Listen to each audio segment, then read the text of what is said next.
శ్రీ గురుభ్యో నమః శ్రీమాత్రే నమః అందరికీ నమస్కారం.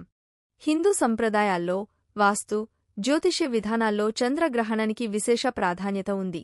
గ్రహణ సమయంలో చేయవలసిన కార్యక్రమాలను, చేయకూడని పనులను ముందే నిర్దేశించారు. చంద్రగ్రహణం ఏర్పడినప్పుడు ఏం చేయాలి, ఏం చేయకూడదు, సూతక కాలం ఎప్పుడు ప్రారంభమవుతుంది మొదలగు విషయాలు, పాటించవలసిన పరిహారాలు గురించి ఈ వీడియోలో వివరంగా మనం తెలుసుకుందాం. ఈ వీడియోకి ఒక లైక్ వేసి మీ ఫ్రెండ్స్కి షేర్ చేయండి. అలాగే జై శ్రీకృష్ణ అని ఒక చిన్న కామెంట్ చేయండి.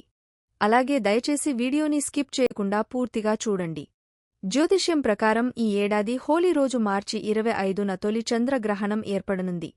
ఇది దాదాపు 4 గంటలు ఉంటుంది.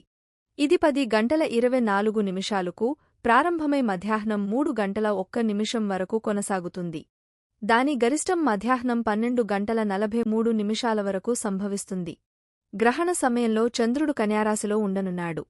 జ్యోతిష్య శాస్త్రం ప్రకారం చంద్రగ్రహణం కనిపించే ప్రదేశంలో సూతకం ప్రభావం ఉంటుంది. ఈ చంద్రగ్రహణం భారతదేశంలో కనిపించదు. ఆస్ట్రేలియా, ఆఫ్రికా, ఉత్తర అమెరికా, దక్షిణాఫ్రికా, అట్లాంటిక్ మహాసముద్రం, పసిఫిక్ మహాసముద్రంతో పాటు ఇతర ప్రదేశాల్లో కనిపిస్తుంది. మన దేశంలో ఇది కనిపించని కారణంగా సూతకం చెల్లదు. గ్రహణ సమయంలో చేయకూడని పనులు. గ్రహణం ప్రారంభమైన తర్వాత ఎలాంటి శుభకార్యాలు చేయకూడదు. అలా చేస్తే ఎటువంటి ఫలితాలు లభించవు. పైగా ఇంటికి అరిష్టం. గ్రహణ సమయంలో ఎటువంటి ఆహార పదార్థాలు వండకూడదు, తినకూడదు. అయితే ఇంట్లో ఎవరైనా చిన్నపిల్లలు లేదా ముసలివాళ్లు, గర్భిణీలు, అనారోగ్యంతో ఉన్నవాళ్లు ఉంటే వారికి ఈ నియమం వర్తించదు. ఈ విషయాలపై ప్రత్యేక శ్రద్ధ వహించండి. గ్రహణ సమయంలో భార్యాభర్తలు బ్రహ్మచర్య నియమాలను పాటించాలి. గ్రహణ సమయంలో ఏర్పడిన సంబంధాల వల్ల పుట్టిన పిల్లలకు వైకల్యాలు వచ్చే అవకాశం ఉందని నమ్ముతారు. అందువల్ల ఈ విషయాలపై ప్రత్యేక శ్రద్ధ తీసుకోవడం చాలా ముఖ్యం. గ్రహణం మొదలవ్వకముందే దాదాపు అన్ని దేవాలయాలు మూసివేస్తారు. కొన్ని ప్రత్యేకమైన దేవాలయాలను మాత్రం వాటివాటి స్థలమహాత్యం అనుగుణంగా తెరిచి ఉంచుతారు. ముఖ్యంగా గర్భిణులు గ్రహణ సమయంలో బయటికి వెళ్లకూడదు. పొరపాటున గ్రహణం చూస్తే పుట్టబోయే బిడ్డపై దీని ప్రభావం పడుతుంది. గర్భిణులు గ్రహణానికి ముందే ఆహారం తీసుకోవడం మంచిది. గ్రహణము పట్టిన సమయంలో ఏ ఆహారం తీసుకోకూడదు. ఒకవేళ ఈ సమయంలో ఆహారం తీసుకోవాలనుకుంటే తులసి ఆకులు ముందుగా అందులో వేయాలి. ఉడికించిన లేదా గోరు వెచ్చని నీటిని తాగాలి. పండ్లు ఆహారంగా తీసుకోవచ్చు. గ్రహణ సమయంలో నిద్రించకూడదు. అలాగే ప్రయాణాలు కూడా చేయకూడదు. గ్రహణ సమయంలో పదునైన వస్తువులకు దూరంగా ఉండాలి. అంటే ఈ సమయంలో కూరగాయలు లాంటివి తరగడం చేయకూడదు. గ్రహణం సమయంలో పిన్నులు, హెయిర్ పిన్నులు వంటి మెటల్ వస్తువులకు దూరంగా ఉండాలి. అలాగే గ్రహణం తర్వాత ఇంటిని శుభ్రం చేసి తలస్నానం చేయాలి. ఆ తర్వాతనే ఆహారాన్ని వండుకుని తినాలి. ఇంట్లో నిల్వ ఉండే పదార్థాలపై దర్బలు వేసి ఉంచాలి. చంద్రగ్రహణం యొక్క దుష్ప్రభావాల కారణంగా ఆ సమయంలో తింటే ఆహారం కలుషితమై ఆరోగ్య సమస్యలు వస్తాయని నమ్మకం. గ్రహణం సమయంలో గోళ్లు, వెంట్రుకలు కత్తిరించడం లాంటివి చేయకూడదు. అంతేకాకుండా బట్టలు కుట్టడం, బట్టలు నేయడం మొదలైన పనులు చేయడం కూడా నిషేధం. చంద్రగ్రహణం సూతకాల సమయంలో నిద్రించడం నిషేధం. అయితే రోగులు, వృద్ధులు, పిల్లలకు దీనినుంచి మినహాయింపు ఉంది. గ్రహణ సమయంలో దానధర్మాలు చేస్తే శుభం కలుగుతుందని అంటారు. గ్రహణం ముగిసిన తర్వాత తప్పకుండా నదీ స్నానం లేదా ఇంట్లోనే స్నానం చేయాలి. చంద్రగ్రహణ సమయంలో దేవతల విగ్రహాలను లేదా దేవుని ఆలయాలను తాకడం నిషేధించబడింది. పూజలు చేయడం నిషేధం.